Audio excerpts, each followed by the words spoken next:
Maman exige que je donne ma maison à ma sœur parce qu'elle est enceinte. J'ai 31 ans, et j'ai une sœur de 28 ans qui, honnêtement, a toujours été l'enfant doré de ma mère, mais pas de mon père. Depuis que je me souviens, mes parents ont divorcé quand j'étais adolescent parce que ma mère a trompé mon père avec un ancien petit ami du lycée. Elle a toujours été contrôlante, manipulatrice et narcissique. Malheureusement, ma sœur était comme sa petite version. Notre mère semblait aussi croire qu'elle avait une autorité totale sur moi. Chaque fois qu'elle claquait des doigts, elle me donnait des ordres comme à un chien. C'était humiliant et ma sœur l'appuyait toujours. Pas étonnant que je sois allée vivre avec mon père à plein temps après le divorce. Pendant que ma sœur restait avec ma mère, les deux étaient très similaires et ont pratiquement cessé de parler à mon père, sauf en ce qui concerne l'argent. Bien que je sois plus semblable à mon père, il était très orienté vers les affaires et m'a appris son métier dès que j'avais 16 ans. Je suis devenue assez bon dans ce domaine et, après 12 ans de travail pour mon père, il m'a fait partenaire dans son entreprise. Tout allait bien, mais il y a environ 8 mois, une tragédie est survenue. Mon père était devenu quelque peu immunodéprimé en raison de son tabagisme intensif pendant une grande partie de sa vie et est décédé à l'âge de 60 ans après avoir contracté la Covid-19. J'ai rencontré ma mère et ma sœur pour la première fois depuis des années après cela. Nous avons eu des funérailles à distance pour mon père par appel vidéo. Mon père a été incinéré à sa propre demande et enterré dans un cimetière local, donc il n'y avait ni corps ni cercueil. Ma sœur semblait en deuil, mais ma mère semblait indifférente tout le temps, bien que cela ne m'ait pas surpris. La dernière fois qu'elle a vu mon père, elle lui a crié qu'il lui devait plus d'argent et l'a ensuite menacé de le poursuivre en justice, ce à quoi il a simplement ri. Il avait payé la pension alimentaire et les allocations familiales aussi longtemps qu'il en était légalement obligé, et pas plus. Il avait même mis 30 000 $ dans le fonds universitaire de ma sœur. Mais 10 ans après le divorce, il n'était plus légalement tenu d'envoyer de l'argent à ma mère, et elle n'était pas à court d'argent.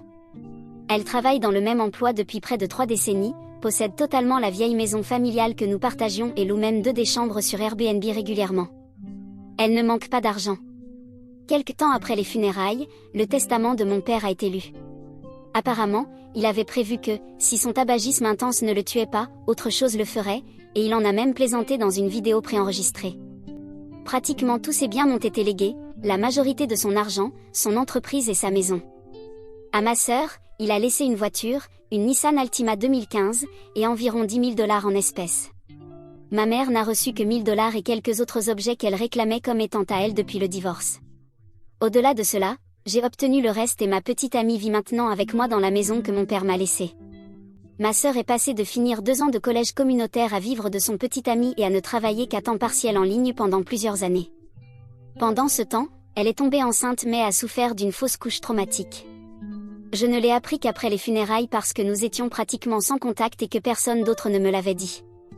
Lorsque le confinement est arrivé, le travail de son petit ami a commencé à réduire peu à peu et il n'a finalement pu rester qu'à temps partiel, ce qui a affecté leurs finances au point où il lui a finalement dit qu'elle devait chercher un meilleur emploi puisqu'il essayait de trouver un deuxième emploi. Puis, elle est tombée enceinte. Elle affirme qu'elle et son petit ami étaient prudents et appelle le bébé son miracle. Un soir, j'ai reçu une visite inattendue à ma porte.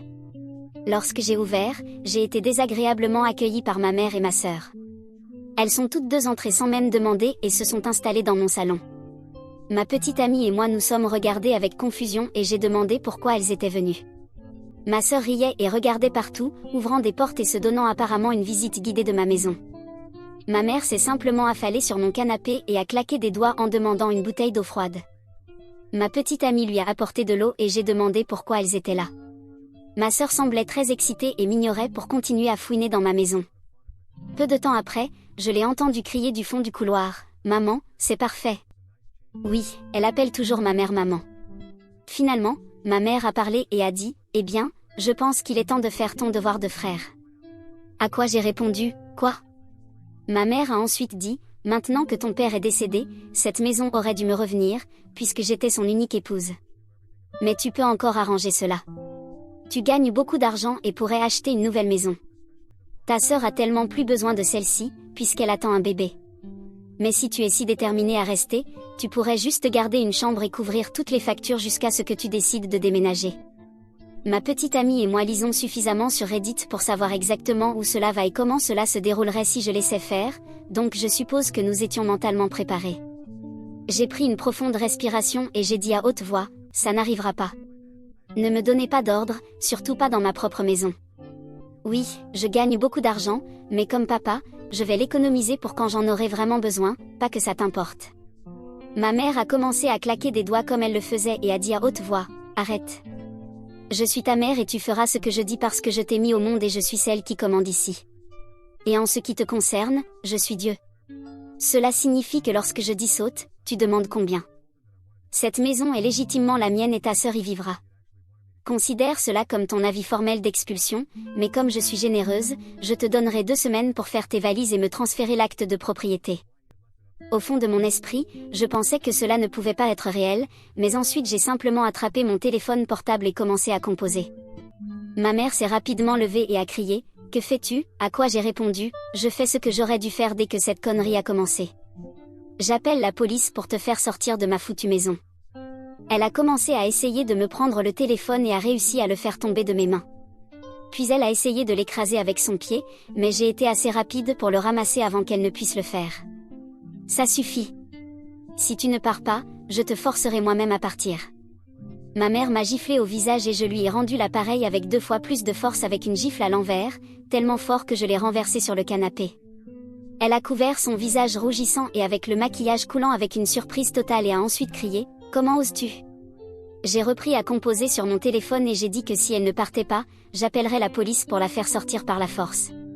Ma sœur s'est interposée entre nous, étendant les bras et disant que je devrais faire la bonne chose pour une fois dans ma vie et être un bon grand frère. J'ai perdu mon calme et dit, « Oh, vraiment ? Je suis le mauvais frère ?» La dernière fois que j'ai vérifié, j'étais celui qui devait travailler pour gagner sa vie depuis que j'étais adolescent. Je devais faire toutes les corvées de la maison pendant que tu restais assise sur ton cul à jouer aux jeux vidéo ou à parler avec tes amis toute la journée et tu volais mon argent durement gagné juste pour aller faire du shopping après avoir dépensé toute ton allocation. Tu es une profiteuse complète et une voleuse, donc je ne te dois rien. Maintenant, sortez toutes les deux avant que je décide de composer ce dernier numéro. Ma sœur a commencé à pleurer comme un bébé et a dit, « Maman, fais-le arrêter. » Ma mère a commencé à la serrer dans ses bras et à lui embrasser les joues tout en me lançant un regard de mort.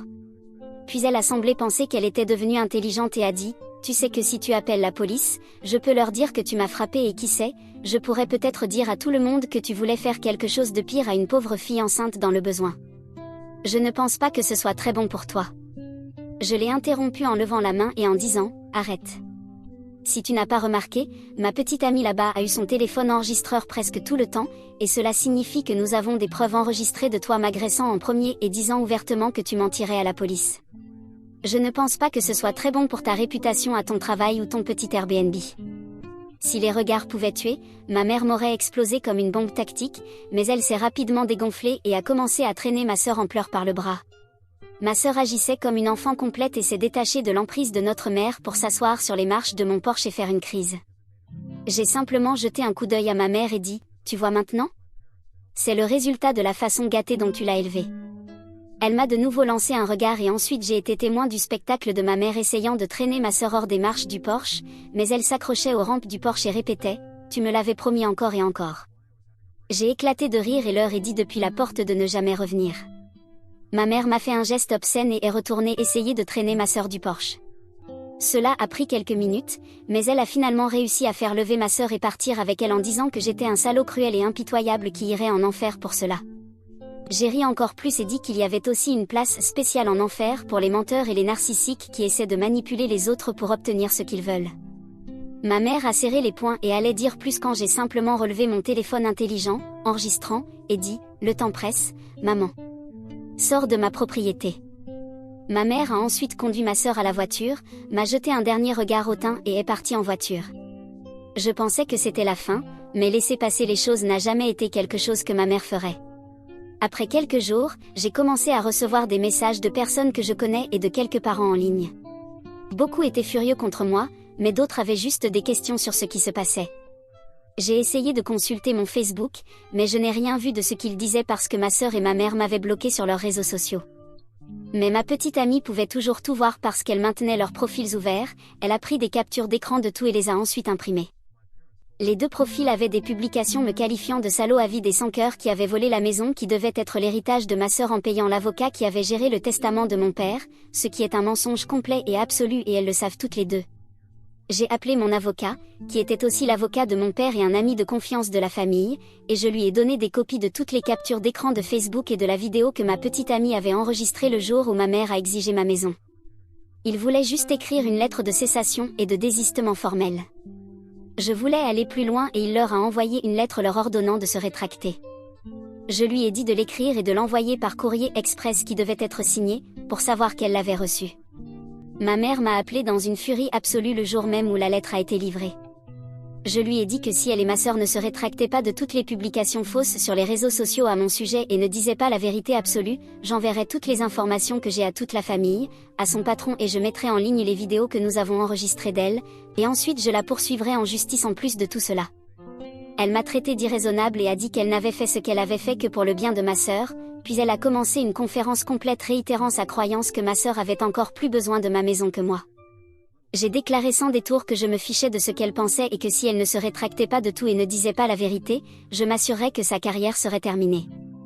Elle a dit à contre-séure, « D'accord, tu as gagné, fais à ta façon et garde la foutue maison avant de raccrocher le téléphone. » Ce soir-là, toutes les publications mensongères ont disparu des deux profils.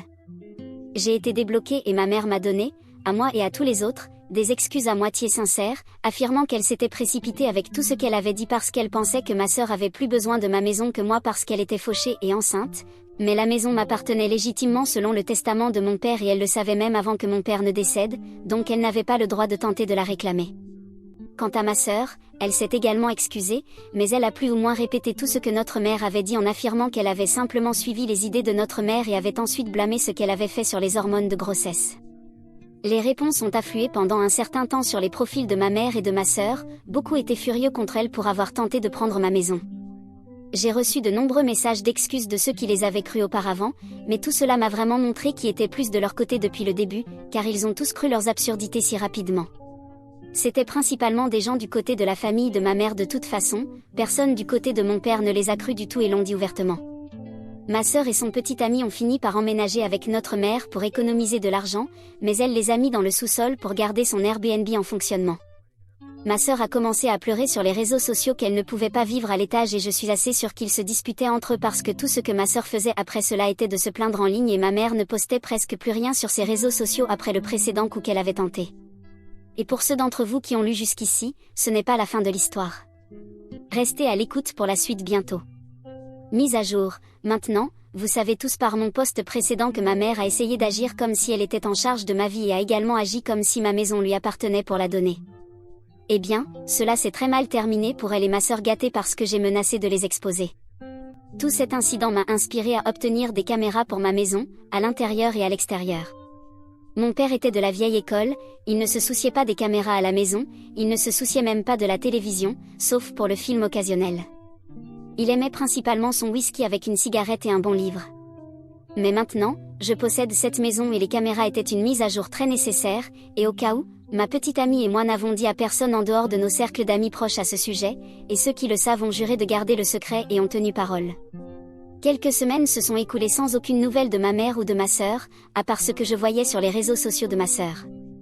Elle se plaignait constamment de devoir vivre dans le sous-sol de notre mère et je suis assez sûre qu'elle rendait notre mère misérable pour cela. Mais ce qui est arrivé ensuite m'a surpris.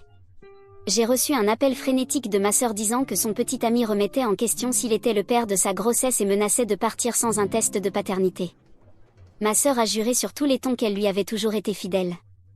J'admets que je croyais qu'il y avait une chance qu'elle mente parce que la propre affaire de notre mère avait également fait que notre père doutait de notre paternité. J'ai donc suggéré qu'il fasse un test ADN, mais ma sœur a simplement balbutié sur le fait qu'il n'avait pas beaucoup d'argent. J'ai proposé de le payer, à condition qu'elle ne vienne pas souvent me demander de l'argent ou des faveurs. Elle a rapidement accepté. J'ai organisé le test et même payé un supplément pour m'assurer que nous obtenions les résultats dès que possible, mais cela prendrait encore quelques jours. Je n'avais pas encore rencontré le petit ami de ma sœur, mais quand je l'ai fait, j'ai commencé à comprendre un peu plus. Il est à moitié hispanique. Ma mère, bien que pas ouvertement, est assez raciste en secret, quelque chose qu'elle a hérité de mes grands-parents, malheureusement. J'ai décidé d'essayer de parler au gars et je l'ai emmené boire une bière. Et pendant que nous étions au pub, il s'est ouvert à moi. Il a dit que ma mère lui avait chuchoté à l'oreille sur le fait que ma sœur était comme elle et qu'elle avait trompé auparavant, donc ma sœur pourrait l'avoir fait aussi. Cela l'a fait douter de plus en plus chaque jour et il a dit qu'il n'était pas sûr que ma sœur n'ait pas trompé ou ne soit pas tombée enceinte exprès pour essayer de le piéger afin qu'elle n'ait pas à travailler plus que son petit emploi à temps partiel en ligne. Malheureusement, je savais qu'il avait probablement raison sur ce dernier point, mais à part cela, il la décrivait comme une personne complètement différente quand elle n'était pas près de notre mère. Mais depuis qu'ils vivent dans le sous-sol de ma mère, elle est devenue de plus en plus comme une enfant. Après ce que j'ai vu chez moi, je le croyais totalement, alors je lui ai demandé s'il avait suggéré qu'elle consulte un thérapeute. Il a admis qu'il voulait le faire, mais n'avait pas l'argent et marchait sur des œufs autour d'elle et de notre mère depuis un certain temps, donc il ne l'avait jamais mentionné. Eh bien, je suppose que cela a activé des instincts fraternels que je ne savais pas que j'avais encore parce que j'ai commencé à réaliser que si j'allais avoir une nièce ou un neveu, je ne pouvais pas les laisser vivre avec ou être élevés par ma mère. Alors j'ai fait la seule chose qui me soit venue à l'esprit. Je lui ai dit que si les résultats de l'ADN étaient positifs, je lui offrirais un emploi et une formation dans l'entreprise que je possède maintenant. Il a rapidement accepté parce qu'il ne voulait pas vivre avec ma mère plus longtemps qu'il ne le fallait. Le jour où les résultats du test ADN sont arrivés par la poste est arrivé assez rapidement. Ma sœur m'a appelé en disant qu'il n'était pas dans le courrier qu'elle avait reçu ce jour-là. Je lui ai demandé qui avait récupéré le courrier de la boîte postale et elle a répondu que c'était notre mère. Cela a pratiquement confirmé ma théorie selon laquelle elle essayait de forcer la sortie du petit ami de ma sœur. Mais comme je ne fais pas confiance et n'ai jamais vraiment fait confiance à ma mère, avec le consentement de ma sœur, j'ai préventivement fait en sorte que la clinique envoie également une copie des résultats de l'ADN à mon adresse, et ils sont arrivés par la poste ce jour-là. J'ai appelé ma mère et lui ai demandé si elle avait pris les résultats du test ADN. La conversation suivante est plus ou moins ce dont je me souviens, car elle n'était pas enregistrée. Ah, bonjour maman, j'ai entendu dire que les résultats du test ADN de SIS n'étaient pas arrivés aujourd'hui dans le courrier. Oui, mais ils pourraient arriver bientôt. Tu les as pris? Je sais qu'ils sont arrivés aujourd'hui, car j'ai payé pour qu'ils soient envoyés en courrier prioritaire. Quoi? Comment oses-tu m'accuser de telles choses? Je ne le ferai jamais. D'accord, alors je suppose que je vais juste apporter la copie de sauvegarde qui m'a été envoyée. Copie de sauvegarde? Oui, ils m'ont également envoyé une copie le même jour, puisque j'ai payé pour cela. SIS a donné son consentement et tout. Je suppose que je vais juste l'appeler alors et nous nous retrouverons. Attends, ce n'est pas nécessaire. J'ai raccroché le téléphone et appelé immédiatement ma sœur. J'ai récupéré ma sœur et son petit ami de la maison de ma mère et nous sommes allés dans un restaurant local. Là, nous avons ouvert l'enveloppe ensemble. Bien sûr, les résultats du test étaient positifs. Le petit ami de ma sœur était si heureux qu'il lui a en fait demandé si elle voulait l'épouser et elle a dit oui comme une demi-douzaine de fois. La petite part vindicative de moi attendait juste de voir le visage de ma mère quand elle recevrait la nouvelle. Mais ce qui est arrivé ensuite m'a honnêtement choquée. Lorsque j'ai ramené ma sœur chez elle, ses affaires et celles de son petit ami étaient en train d'être mises sur la pelouse par quelques hommes que nous ne connaissions pas. Ma sœur s'est figée avec une expression sur son visage que je n'avais jamais vue auparavant. Notre mère est sortie en furie en tenant les résultats du test ADN qu'elle affirmait ne jamais être arrivés et a commencé à démolir verbalement ma sœur. Comment as-tu pu faire un bébé avec ce insulte raciale? Je pensais que sortir avec lui n'était qu'une stupide phase, mais maintenant tu vas avoir son bébé et l'épouser. J'aurais été un peu d'accord pour avoir son petit bâtard autour si tu ne l'élevais pas dans ma maison, insulte raciale, n'était plus là. Maman, Non, pas de mais, mademoiselle. Je t'exige d'avorter ce petit, mot que je ne veux pas utiliser, de ton ventre maintenant ou de quitter ma maison immédiatement. Puis elle s'est tournée vers moi, claquant des doigts et a dit, « Et toi, j'espère que tu es fière de toi. » J'ai essayé de rendre cette famille normale, mais tu n'as pas fait ce que je disais comme un bon fils devrait. Et maintenant tous mes plans sont ruinés. Vous êtes tous un tas de insultes raciales. Pendant ce temps, ma sœur était à genoux sur la pelouse et tenant son ventre, pleurant, « Je ne peux pas, je ne peux pas. » Ma mère a alors vraiment attrapé les cheveux de ma sœur et était prête à lui donner un coup. Je lui ai lancé un regard de menace et elle s'est figée sur place, puis a baissé son bras rigidement. Elle a alors laissé échapper un fort grognement et est rentrée dans sa maison en criant « Elle est ton problème maintenant. Je n'ai plus d'enfant. » Cette nuit-là, j'ai hébergé ma sœur et son petit ami dans un hôtel jusqu'à ce qu'un ami de mon avocat, qui travaille dans l'immobilier, aide à arranger un appartement pour eux le plus rapidement possible. Et comme promis, j'ai donné un emploi au petit ami de ma sœur. Il est nouveau et commence pratiquement au bas de l'échelle, mais il apprend vite. Cela prendra un certain temps, mais je le mettrai dans une bonne position et il est très heureux de travailler pour moi. Ma sœur est maintenant en thérapie, payée par l'assurance de mon entreprise, et elle a déjà commencé à agir de manière plus mature que je ne l'ai jamais vue. Elle a cessé de se référer à notre mère comme « maman » et a commencé à parler d'elle de la même manière que je le fais. Récemment, elle est venue me voir et m'a dit qu'elle travaillait plus dur maintenant et m'a dit que j'avais raison sur elle étant une profiteuse gâtée et qu'elle allait travailler dur pour être une bonne mère et une bonne fournisseuse pour son enfant. Son thérapeute semble faire un excellent travail. Quant à ma mère, elle a en fait conduit jusqu'à ma maison en plein jour quand personne n'était à la maison et a brisé plusieurs de mes fenêtres avant avec de grosses pierres qu'elle avait dans un seau en métal, et les pierres avaient des insultes raciales écrites partout. Mais grâce à ces caméras que j'ai installées, elle a été facilement attrapée. J'ai mis les images entre les mains de la police ce même jour. Je ne me suis pas embêtée à demander le remboursement des dommages qu'elle a causés, les fenêtres étaient vieilles de toute façon et cela m'a juste donné une excuse pour rénover. Mais j'ai bien déposé plainte et même obtenu une ordonnance de restriction. Elle n'est pas autorisée à être à moins de 500 pieds de moi ou de ma propriété. Elle a également subi une grande chute en ligne, car j'avais une caméra de tableau de bord dans ma voiture qui a capté tout ce que ma mère a dit et fait cette nuit-là où elle a expulsé ma sœur. Cette fois, j'ai montré toute la vidéo au reste de la famille et ma sœur a également raconté pratiquement la même histoire sur son Facebook, ce qui a détruit l'image restante de ma mère pour son côté de la famille. Donc, elle ne parle pas beaucoup à aucun d'eux maintenant. Ma mère n'a pas perdu son travail ni rien parce que je ne suis pas allée aussi loin. Elle n'est pas censée prendre sa retraite avant une autre décennie ou plus, mais certains de ses parents plus mesquins ont commencé à soumettre de fausses critiques négatives pour son Airbnb, donc elle perd probablement des clients. J'ai entendu dire par l'un des rares parents avec qui elle parle encore qu'elle est assez déprimée et ressemble à une ombre de son ancien moi maintenant.